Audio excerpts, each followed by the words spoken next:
Graça e paz, abençoados. Voltando aqui sobre o tema: quem sentenciou a Jó? Deus ou Satanás?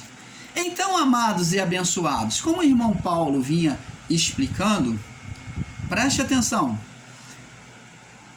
A partir de Adão, primeiro pela natureza humana, que se sentia sempre acusado, condenado por Deus, como Adão se escondeu, ouvi a tua voz, tive medo e me escondi. Então, após o pecado, a natureza humana passou a sofrer o quê? Uma acusação de condenação. Naturalmente. E após a natureza humana, preste atenção, após o pecado de Adão, vamos ler aqui, antes de nós falarmos aqui, vamos voltar lá no livro de Gênesis, capítulo 4 agora, no verso 5 em diante. Diz assim: mas para Caim e para a sua oferta não atentou. Irou-se Caim fortemente, descaiu-lhe o semblante. E o Senhor disse a Caim: por que tu estás irado? Por que descaiu o teu semblante? Por que você está triste? Se fizeres o bem, Deus nunca quer o mal para a gente. Opção, escolha, livre-arbítrio diante da soberania de Deus. Porque existem pessoas que, quando nós pregamos e dizemos sobre o livre-arbítrio, elas acham que nós estamos rompendo com a autoridade, a soberania de Deus. Ainda que o homem queira, meu amado, você ensinador em graça que rebate o livre-arbítrio, ainda que o homem queira, o homem foi criado por Deus e todos os céus e terra está sustentado pelas suas mãos. É ignorância você achar que uma pessoa que fala de livre-arbítrio está tirando a soberania de Deus, nem querendo, nem imaginação, nem querendo, o homem consegue fazer isso. Porque tudo lhe vem das suas mãos, até o fruto da terra, o alimento, o sol que bate sobre ele para poder trazer a vitamina D e todos a necessidade do corpo. A chuva para regar a terra, tudo vem de Deus. Como é que você vem dizer que o homem está rompendo a soberania de Deus? Está negando a soberania de Deus? Ora, preste atenção, isto é ignorância. Você que ensina assim, você está radicalizando o texto para chegar ao seu intuito, de trazer um escorregão no entendimento das pessoas. Você está se tornando escorregadio neste entendimento, radicalizando, dizendo que está tirando a soberania de Deus. Nada disso. Então preste atenção. Olha o que Deus disse já para Caim. Por que descaiu o teu semblante? Por que te iraste? Por que descaiu o teu semblante? Olha o diálogo amoroso do pai, tentando reparar isso. É Deus, né? É Deus, tudo é Deus, né? Que amaldiçoa, que faz nada disso. E Deus fala para ele: olha o que Deus quer de nós, olha só. Se fizeres o bem, não é certo que serás aceito? Olha, livre-arbítrio! Se você fizer correto, reparar o erro, você vai ser aceito por mim, eu vou te amar mais ainda.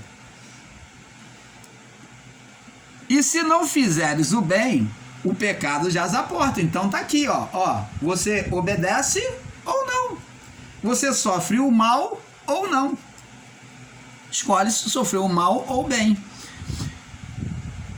Sobre ti, o seu desejo, olha, a vontade é sua. Livre-arbítrio.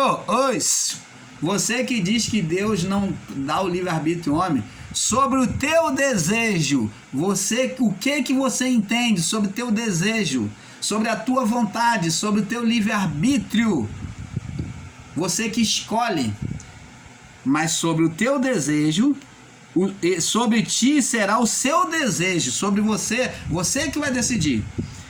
mas sobre ele, deves dominar, deve escolher. Qual que você quer? Dominar é escolher. Eu quero esse, não quero esse. Eu quero seguir por esse caminho e não quero. Isso é domínio próprio. Domínio próprio é livre-arbítrio. Você está entendendo, amado? Se você não sabe que domínio próprio é livre-arbítrio, não é imposição de Deus. Domínio próprio é você que escolhe. Você que escolhe. Fazer ou não fazer, seguir o caminho ou não seguir. Se você vai para baixo ou se vai para o alto, se você vai para a esquerda ou se vai para a direita. Deus fala, escolhe o caminho a seguir. Se você for, o que Abraão falou com Ló? Se você for para a esquerda, eu vou para a direita. Se você for para a direita, eu vou para a esquerda. Livre-arbítrio. Deus manda escolher, escolhe o caminho a seguir. Ou para a direita ou para a esquerda. Então, amados e abençoados, você está vendo? A nossa luta não é contra carne e sangue. Não estou aqui lutando. Estou lutando contra o ensino errôneo, equivocado. Vamos lá. Você viu aqui? Livre-arbítrio? Então vamos lá, amados e abençoados. Vamos prosseguir agora na leitura do livro de Jó. Então o povo, após a lei mosaica, quando chegou a lei mosaica, aí é que eles tiveram uma imagem de um Deus terrorista, de um Deus sentenciador, ditador, como se pregam aí, que Deus mata. O homem já tinha, no pecado adâmico, no próprio Adão, uma imagem, um conceito errado de Deus. Te ouvi a tua voz, tive medo. Poxa, uma pessoa que tinha um diálogo todo dia contigo e de repente você vai ter medo dela e vai acusar ela, que foi por causa dela, que ela iria, a partir daí, porque ela desobedeceu, ele ia fazer alguma coisa? Agora vem a lei mosaica, aonde Deus, para preservação, vem dizer, botar um limite aqui, não ultrapasse, para não acontecer o mal. Olha, preservação. Então, eles ainda agora se entulham de um pensamento errado já de Adão, com a lei se torna pior. Então, passam a entender que a maldição, a sentença, vinha de Deus. E nunca veio de Deus. A sentença vem do homem desobediente. Você está entendendo, amado? Porque a lei do Senhor é perfeita e restaura a alma. Os mandamentos do Senhor são retos e dá sabedoria aos simples.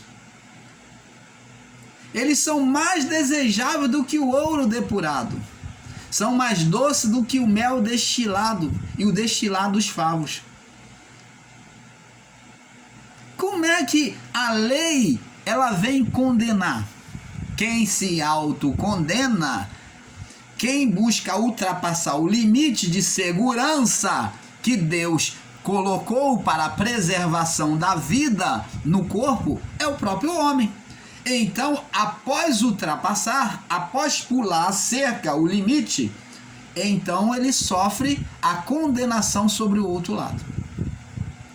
Você está entendendo, amado? Então, Jó já tinha esse conceito errado de que era Deus que estava sentenciando. Todo o povo da criação, todo o povo de Adão até o juízo, tinha um conceito errado acerca de Deus. Via Deus como maligno, um Deus que matava, um Deus que sentenciava. Então o canal Luzes da Graça está mostrando para você que Deus sempre foi o mesmo, um Deus de amor, um Deus reparador, um Deus que sacrificou o animal para ter o homem junto de novo, para manter uma comunhão. Ele buscou um meio de comunhão com o homem pelo sacrifício, até chegar a Cristo, que reparou de uma vez por todas.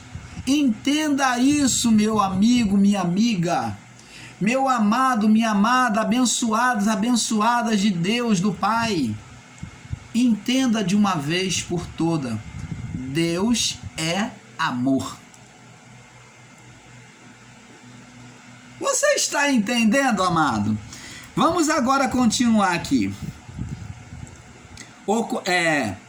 Vamos no verso 5 para prosseguir. Sucedia, pois, que decorrido o turno dos dias dos seus banquetes, enviava Jó e os santificava. Levantava-se de madrugada e oferecia holocausto segundo o número de todos eles. Porque dizia Jó: porventura pecaram meus filhos e amaldiçoaram a Deus no seu coração. Assim fazia continuamente. Então nós vemos aqui um cuidado espiritual de forma até excessiva de Jó. Jó, aqui nós já vemos que ele apresenta um grande medo, um grande cuidado sobre os seus filhos, para não serem sentenciados, segundo ele, no seu entendimento errôneo de quem é Deus, ser sentenciado por Deus. Como esses homens ensinam aí, entendimento errôneo. E num dia, verso 6, em que os filhos de Deus vieram apresentar-se perante Deus, num dia em que os filhos de Deus vieram apresentar-se perante o Senhor, veio também Satanás entre eles. Então o Senhor disse a Satanás, presta atenção, aqui fala de uma congregação, um momento de oração, de entrega de sacrifício, aonde Jó vinha oferecer e se apresentar diante de Deus com um sacrifício por si e pela sua família. Então apareceu o ser dominador deste mundo daquela época, do primeiro século. E disse assim: então disse o Senhor a Satanás: de onde vens? Observa, amados e abençoados, que Deus mantém um diálogo. Ou nesse Deus apresentado aí por alguns, que diz que não era Satanás com quem ele estava falando, então esse Deus esse Deus é totalmente tantando a cabeça, falando sozinho. Ele está conversando sozinho, é o que se dá a entender. Porque se você disser que não era um ser, que não era ninguém, então esse Deus é maluco. Esse Deus é tantando a cabeça, está falando sozinho. Então o Senhor disse a Satanás, Deus é quem foi inquirido Satanás: de onde tu vens? E Satanás respondeu ao Senhor, olha, ele como era o dono, o Senhor da terra, ele disse, de rodear a terra e passear por ela. Ele estava na terra ou não estava? Estava reinando ou não estava? Estava. E disse o Senhor a Satanás, agora Deus vem aqui, instigar a Satanás, mostrando prazer em Jó. Deus vem fazer, vamos dizer assim o termo que é usado, Deus vem fazer figuinha, vem adoçar, para poder provocar Satanás. Ele diz assim, e disse o Senhor a Satanás, porque como Jó estava ali oferecendo, ele falou, tu está de olho no meu servo Jó? Ele disse, observaste meu servo Jó? Tu está de olho no meu servo Jó? Aí Deus testemunha de Jó, preste atenção, porque não há ninguém na terra semelhante a ele, homem íntegro e reto, e temente a mim, ou a Deus, temente a mim, que se desvia do mal. Preste atenção, seria contradizente um Deus que dá testemunho do seu servo, ele agora, que tem prazer no seu servo, ele agora vir e se levantar contra o seu servo, porque diz que esse Satanás praticamente estão dizendo que é o próprio Deus que fez. Foi Deus que tocou na vida de Jó, e não foi Deus. Você vê que ele aqui assiste, recebe a oferta, vem o ser, ele então demonstra prazer no seu servo, ele fala, você está de olho no meu servo?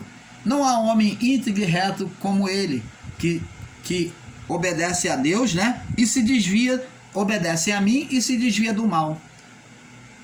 Deus vem testemunhar prazerosamente. Como que um Deus que testemunha prazerosamente, ele vai agora, ele mesmo pegar e criar o mal na vida de Jó? Isso é loucura, meu irmão. Isso é loucura, meu irmão. Isso é um ensino de loucura. Um Deus que testemunha das obras do teu servo, e agora ele vai lá e vai pegar e vai falar assim: agora eu vou fazer uma bagunça, eu vou entrar na vida dele como o diabinho empregado pelo sistema, eu vou entrar na vida dele, agora eu vou espetar ele para ver. Que é isso? Que ensino é esse? Dizer que foi Deus é quem tocou na vida de Jó. Jó, ele tinha esse entendimento que era Deus, mas não era. Nós vemos que há um diálogo aqui. E então, verso 9, respondeu Satanás ao Senhor. Olha só a inveja, você vê que há um sentimento de inveja, de acusação, de condenação. Porventura, teme Jó a Deus em vão? Porventura não teme Jó a Deus em vão? Ou existem passagens que está debalde, que significa interesse. Ele falou para Deus, será que porventura ele não está te temendo porque você dá tudo a ele, porque é por interesse, para ter tudo de bom e do melhor? Nós vamos começando a descobrir. Vamos começando a descobrir que Satanás já estava de olho em Jó, aquele ser criado lá por Adão, né, do primeiro século. Ele já estava de olho em Jó, vendo que Jó tinha alguma coisa que o reprovava. Ele falou para Deus, porventura ele não teme ao Senhor por interesse? Ele não está andando certinho porque tem medo de perder? Porque ele tem medo de ficar pobre, tem medo de perder saúde, tem medo de perder a família? Então Satanás tocou no ponto-chave, porque ele já vinha observando a Jó. Ele sabia que existia um medo. Por isso que ele usou a palavra debalde, por interesse, que Jó só estava certinho, porque tinha preocupação de o mal lhe atingir e perder tudo. Verso 10. Porventura, olha, ele continua a acusar. Porventura, tu não cercaste ele de bens e de riqueza, a ele e a sua casa e tudo quanto ele tem? Olha, ele sabia. Ele agora acusa de forma bem clara. Tu cercou ele com tudo de bens, de riqueza, tudo, a sua casa e tudo que ele tem? E as obras da tua mão, tudo que ele faz, né? Tu abençoaste o seu gado e se tem aumentado na terra? Então o Senhor não está vendo que tudo tem sido a favor dele?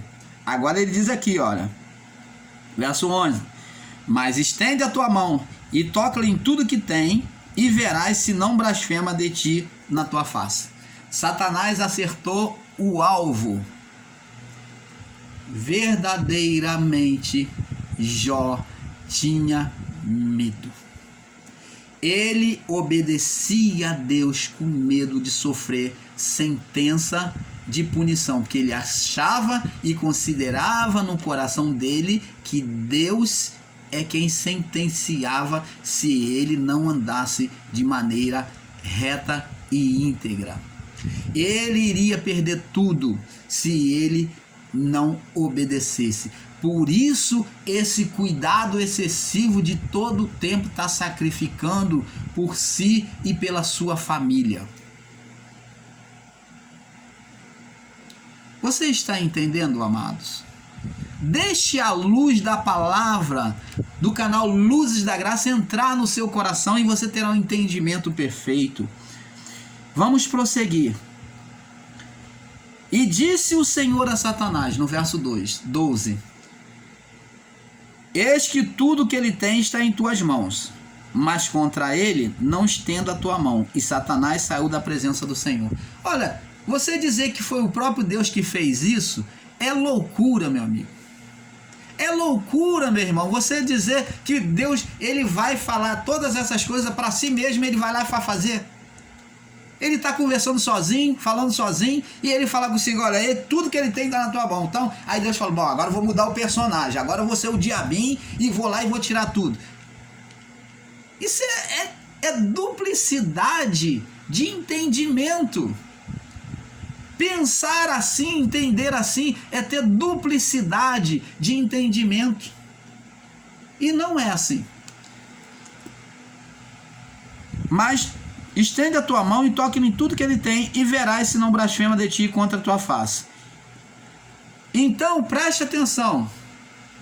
Satanás, o ser do primeiro século, desde Adão até o primeiro século, até o juízo, ele pediu a Deus, observe a palavra, ele pediu, então toca a tua mão, e tu toca, estende a tua mão, ele falou, estende a tua mão, toca em tudo que ele tem e verás se não blasfema contra ti na tua face. Porque se Deus tocar sobre a criatura humana ela é condenada. Se fosse Deus que tivesse tocado, meu amado e abençoado, se fosse Deus, ele seria fulminado. Lembra de Uzá, que por tocar na arca morreu e infartou? Lembra de Ananias e Safira, que quis trapacear contra o Espírito Santo, prometeu no seu coração ao Espírito de Deus, e eles tentou enganar o Espírito Santo, morreram fulminados. Lembra lá no Monte Sinai que Deus falou, ninguém sobe o monte, porque se subir vai morrer fulminado. Não toca no monte, nem animal pode tocar no monte, enquanto eu estiver falando contigo. E o povo querendo ouvir, receber o mandamento, quando Deus começou a falar, o povo falou, olha, manda ele parar, Moisés, manda ele parar, porque fala tu, não fala Deus não, porque não podemos suportar a voz de Deus. Você imagina a extensão do poder do nosso Deus? Porque falar que foi Deus que tocou no homem, Deus não pode tocar no homem, porque o homem não suporta a natureza do homem, já naquela época era decaída, condenável diante de Deus. Como que Deus tocou? O Satanás pediu, toca nele, toca a tua mão nele, tu verás se blasfema de ti na tua face. Mas Deus não pode tocar. Deus não tocou. Deus, acreditando no seu servo, foi lá e falou, então vai lá e toca você. Eu te dou autorização. Olha, aí entra a provação, aonde Deus está provando a Jó. Provar é colocar à prova, é levar a um propósito. Uma coisa é permissividade. Deus permitiu que Satanás tocasse em Jó, mas não foi Deus quem tocou. Satanás pediu e Deus falou, então você pode tocar nele. Se fosse o toque de Deus, Jó não estaria de pé. Ele não estaria de pé nem para coçar as úlceras no seu corpo. Você está entendendo, amado? Então, Satanás, o ser, o Deus deste mundo do primeiro século, é que o Deus deste mundo, lá desde a criação até o primeiro século, é que tocou em Jó. Deus apenas ali estava, podemos sim dizer que Deus estava provando. Lembra do livro de Tiago que nós já lemos? Tiago 1:3. Ninguém ao ser tentado diga, por Deus sou tentado, porque Deus não é tentado pelo mal e ele a ninguém tenta. O mal não domina Deus. Ele não toca em ninguém para fazer o mal. Mas o que Tiago estava dizendo é que a tentação aqui, que Tiago diz, era consequência, das obras humanas, das concupiscências da carne. Deus, ele prova, ele põe a prova. Por que que ele pôs Jó à prova? E quando se fala de pôr à prova, fala-se de permissividade de ser tocado pelo mal. Aí sim! Aí você que ensina desta forma, ó, papai do céu, ó, papai celeste está batendo palma, porque o ensino é perfeito. Deus põe à prova. Nós somos provados por Deus ainda. Mas Deus não tenta ninguém. Deus não cria o mal sobre ninguém. Quando Deus prova o homem, é para o aperfeiçoar, para o seu propósito, para levar o homem a um outro entendimento perfeito. Você está entendendo, amado? Então, este era o propósito de Deus. Ah, você duvida do meu servo? Então pode tocar nele. Eu confio nele. Pode tocar, vai lá, toca lá, você vai ver. Então Satanás quebrou a cara, nós vimos, né? E Satanás saiu da presença do Senhor, verso 13. E sucedeu que um dia, em que os filhos de Deus comiam e bebiam vinho na casa do seu irmão primogênito, que veio um mensageiro a Jó e disse: bois lavravam, e as jumentas pastavam junto a eles, aos seus filhos, e deram sobre eles os sabuceus, os povos inimigos, e tomaram os servos, e feriram a fio de espada, e só eu escapei para te trazer a nova, quer dizer, a notícia. Estando ele ainda falando, veio outro servo e disse: fogo do céu queimou as ovelhas e os servos e consumiu, e só eu escapei para trazer a nova. E estando ele falando, veio outro e disse: ordenando os caldeus, 3 tropas deram sobre os camelos e tomaram, e seus servos feriram a fio da espada, e só eu escapei para trazer-te a nova. E estando ainda este falando, veio outro e disse: estando os seus filhos e suas filhas comendo e bebendo vinho na casa do teu irmão primogênito, eis que um grande vento soprou da além do deserto e deu nos 4 cantos da casa, e que caiu sobre os jovens e morreram, e só eu escapei para trazer-te a nova. Então Jó se levantou. A atitude de Jó, ao ouvir toda aquela desgraça seguida uma da outra. Então Jó se levantou, rasgou o seu manto, que era um ato de humilhação, de reparação diante de Deus, quando a pessoa se via condenado, para que Deus reparasse aquele mal. Então, quando a pessoa se via condenada, ela, para poder sair daquele estado de condenação, ela se atirava no pó e na cinza e se vestia de pano de saco.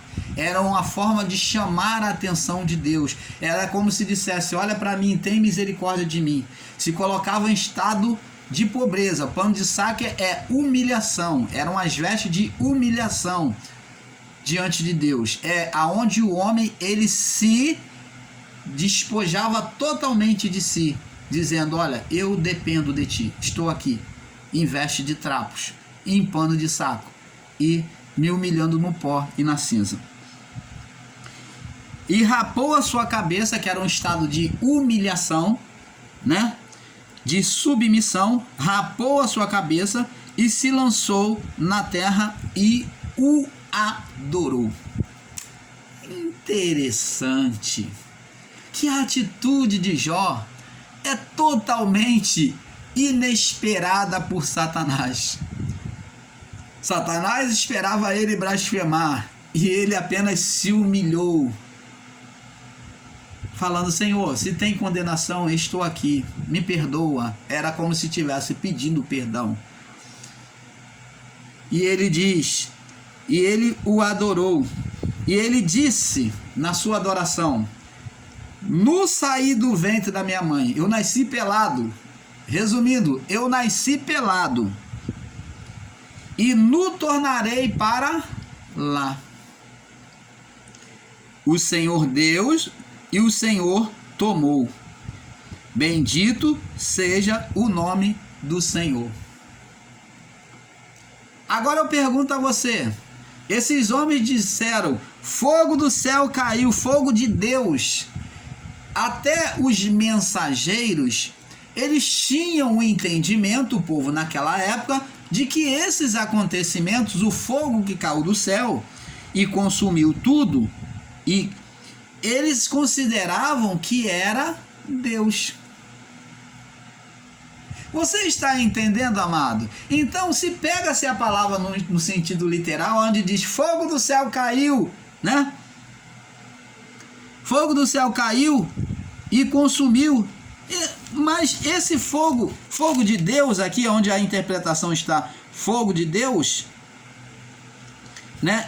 Que está fogo de Deus, não é aqui, ó, verso 16. 1,16. Estando ainda falando, veio outro e disse: fogo de Deus caiu do céu e queimou as ovelhas, os servos e os consumiu, e só eu escapei para trazer-te a nova. Se você pegar isso no sentido literal, você vai entender que foi Deus quem lançou o fogo. Mas foi Deus? A ação, quem foi que pediu legalidade para manifestar aqueles poderes malignos? Satanás. Mas foi atribuído pelos seus servos que trouxeram a notícia de que o fogo foi de Deus. Mas foi Deus? Não. O que foi de Deus foi apenas a permissão. E aí você vê que Deus dá o livre-arbítrio. E aqui ele deu liberdade a Satanás para tocar em Jó. Até o próprio mal tinha o livre-arbítrio, recebeu o livre-arbítrio diante de Deus para tocar em Jó, naquele momento. E como vocês que estão em graça podem ensinar que Deus é quem sentenciou o homem? Temos vários exemplos aqui. Então, nós sabemos que o testemunho de Jó foi testemunhado pelo próprio Deus diante de Satanás, como o homem íntegro e temente a Deus. Então, preste atenção. Vamos no livro de 2 Pedro, 2 Pedro,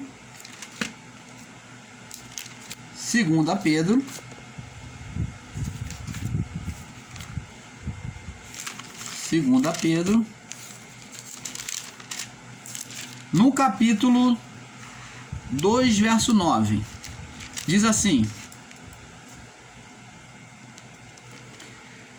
assim sabe o Senhor livrar da tentação os piedosos e reservar os injustos para o dia do juízo, para serem castigados. O único momento nós vemos aqui aonde Deus iria manifestar o castigo diretamente à criatura humana seria no juízo. Aqueles que não queriam se dobrar à vontade de Deus. Mas antes do juízo não havia nenhuma condenação de Deus. O homem se autocondenava. Então, amados, nós vemos aqui que, pelo contrário, Deus iria livrar da tentação. Como que um Deus que vai livrar, tirar a pessoa da tentação, do mal, do sofrimento, ele agora vem também criar. Ou ele cria, ou ele aparta. Lembra lá da oração do Pai Nosso? Vamos lá, Mateus capítulo 6, verso 13. Mateus 6, 13. Diz aqui, Jesus ensinando na oração do Pai Nosso: Diz aqui: não nos induza à tentação. Olha, não nos induza, não nos leve à tentação. Preste atenção, Jesus ensinou para eles sobre a visão que eles tinham, a oração, e diz: não nos induza, não nos leve à tentação, mas livra-nos do mal. Então, aqui eles tinham o conceito de que a tentação vinha de Deus. Por isso que na oração Jesus ele ensina: não nos induza à tentação, mas livra-nos do mal. Livra-nos do mal. Então, por quê? Jó aqui foi provado. E no conceito já em Jó, quem levou Jó a essa sentença para os hebreus, para os judeus, que foi o próprio Deus. Então Jesus na oração, ele ensina: não nos induza à tentação como Jó, mas livra-nos do mal. Mas não foi Deus. Nós vemos que há um personagem, e este personagem dialoga com Deus, e Deus dialoga com o personagem. Poxa, amados, não querer aceitar isso é ficar fazendo escolha de mal me quer e bem me quer. Você, certas passagens das escrituras você aceita, e certas passagens você interpreta erroneamente porque você não aceita e usa um jeitinho. Não existe mal me quer, bem me quer.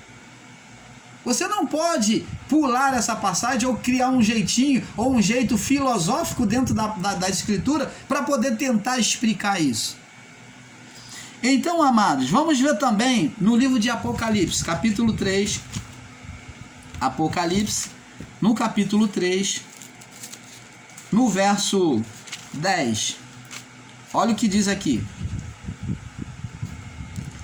Apocalipse 3:10 diz assim, ó: como guardaste a palavra da minha paciência, também eu te guardarei na hora da tentação que há de vir sobre todo o mundo, para tentar os que habitam na terra. Como que Deus que vai guardar? Como que uma pessoa que está aguardando, ela pode estar criando? Vamos aqui, ó. Jesus disse: como a galinha junta os pintinhos debaixo das asas, assim eu tenho juntado a vós. Está guardado debaixo das asas, está guardado debaixo da mão de Deus. Como que Deus abraça uma pessoa e ao mesmo tempo ele vai dar cascudo? Que Deus é esse? Ele abraça e dá cascudo e traz a tentação? Ele livra da tentação e ao mesmo tempo tá aqui, ó, dando cascudo. Vem cá. É isso? Um Deus que abraça para dar cascudo. É isso que está sendo anunciado aí por muitos.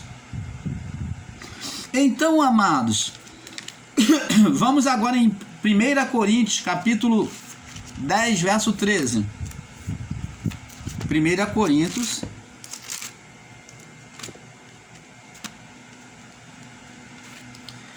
capítulo 10, no verso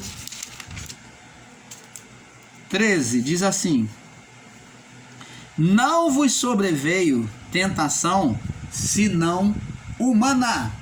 Aqui Paulo está dizendo que o que o homem está passando é tentação humana, que um homem pode suportar. Mas fiel é Deus, que não vos deixará tentar. Essa tentação não deixará ela permanecer acima do que vocês possam suportar. Antes, com a tentação, dará também uma escape, um alívio, para que possais suportar. Você está entendendo, amado? Como que um Deus que vem proteger, guardar o povo cristão no meio daquela tentação que eles estavam passando, aquelas aflições de perseguição, ele diz: olha, essa tentação que vos sobreveio, Paulo diz, não vos sobreveio tentação que não seja humana, que o homem não possa suportar. Se vocês estão passando, é porque vocês podem suportar. Porque antes, junto com a tentação, também Deus trará um escape. Você está entendendo, amado? Então vamos lá. O pecado, me perdoe, o pecado no homem sempre fez o homem olhar para Deus de forma ditadora e sentenciador. Nós já vimos lá no livro de Gênesis capítulo 3, do 8 ao 11, onde Adão se esconde de Deus. E nós vamos ver agora também aqui, por exemplo, Abraão, gostaria de dizer Abraão, agora vamos falar de provação, a grande confusão. Abraão foi provado por Deus, mas para isso nós vamos passar para o próximo vídeo, porque já está se estendendo muito. Então, continue conosco, tá? Vamos completar esse entendimento agora no próximo vídeo, perfeito.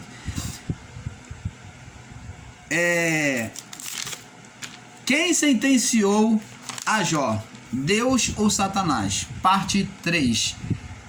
Um pouco aqui, um pouco ali. E nós vamos crescendo na graça e no conhecimento do Pai. Paz.